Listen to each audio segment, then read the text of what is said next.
அது நடக்குமா? நடக்காது. நடக்காது. ஆகவே இவர் வழியாக இவரோடு நம்ம பக்க வழியா போய் சேர்ந்துடலாம், ஷார்ட்கட்ல போய் சேர்ந்துடலாம் கிடையாது. புனிதர்கள் மதிக்கப்பட வேண்டும்.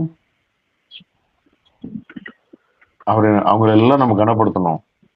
புனிதர்கள் அல்லேலூயா, தேவனுடைய ஊழியக்காரங்கன்னாக்கி அவங்களும் ஒரு புனிதர்கள் தான். இறை வார்த்தையை சுமந்து வருகிற மெசேஞ்சர்.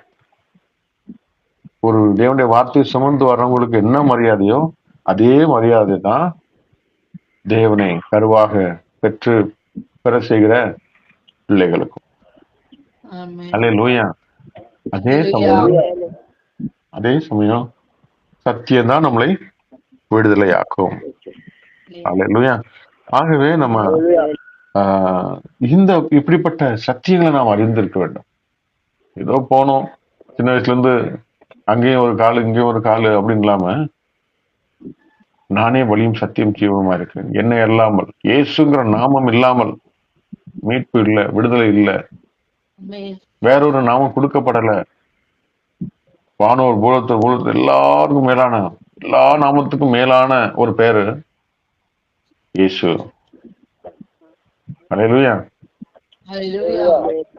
அந்த இயேசுவினால நமக்கு மீட்பு உண்டு. அல்லேலூயா. ஹல்லேலூயா. ஆகவே இந்த நாட்கள்ல நமக்கு நம்முடைய அறிந்து கொள்ள வேண்டிய காரியம் வேதத்துல நமக்கு சொல்லப்பட்டிருக்குது.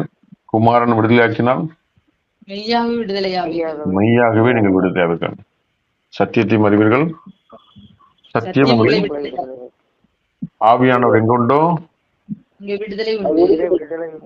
அல்லேலூயா. 3 விதமான விடுதலைகள் உண்டு. அல்லேலூயா. அதுல ஒரு காரியம் என்னது,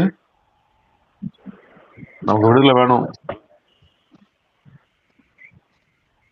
ஆவியானவர் எங்குண்டோ அங்க விடுதலை உண்டு. குமாரன் விடுதலையாக்கினால் மெய்யான விடுதலை. அப்ப குமாரன் இல்லாம விடுதலை உண்டுமா? எல்லாம் டெம்பரரியா உண்டு. டாக்டர்கிட்ட போனா அவர் 3 மாத்திரை கொடுத்தாச்சுன்னா விடுதலை உண்டாயிரும். அதுக்கப்புறம் 3 நாள் கழிச்சு போயிட்டே இருக்கும். அல்லேலூயா. உலகத்துல தற்காலிகமான சில காரியங்கள் உண்டு. ஆனா மெய்யான விடுதலை குமாரன் நம்மளை விடுதலை ஆக்கினார். நான் ஒருத்தனை ஆஸ்வதிக்கும் போது யார் அதை தடை செய்ய முடியும்? கர்த்தருடைய ஆசீர்வாதமே ஐஸ்வர்யத்தை கொடுக்கும். அது வேதனை இருக்காது. அல்லேலூயா. இந்த நாட்கள்ல சத்தியத்தை, அந்த குமாரன் யாரு? ஆதியிலே வார்த்தையான தேவன். இந்த வார்த்தை தேவன்